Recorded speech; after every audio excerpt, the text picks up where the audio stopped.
இல்லை ஓகே ஒன்றும் ப்ராப்ளம் இல்லை. ஆமாம் ஆமாம் அது வேணும். Okay okay. Hello sorry sorry okay okay no problem. Phone வேறு ஐயோ பூச்சி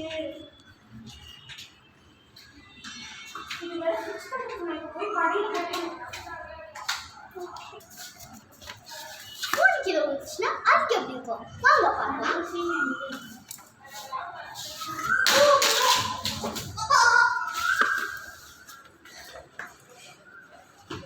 ப்ளீஸ் ப்ளீஸ் ஓனர் ஹெல்ப் பண்ணுங்க. என்னோட பேட்டரி எல்லாம் நொறுங்குது.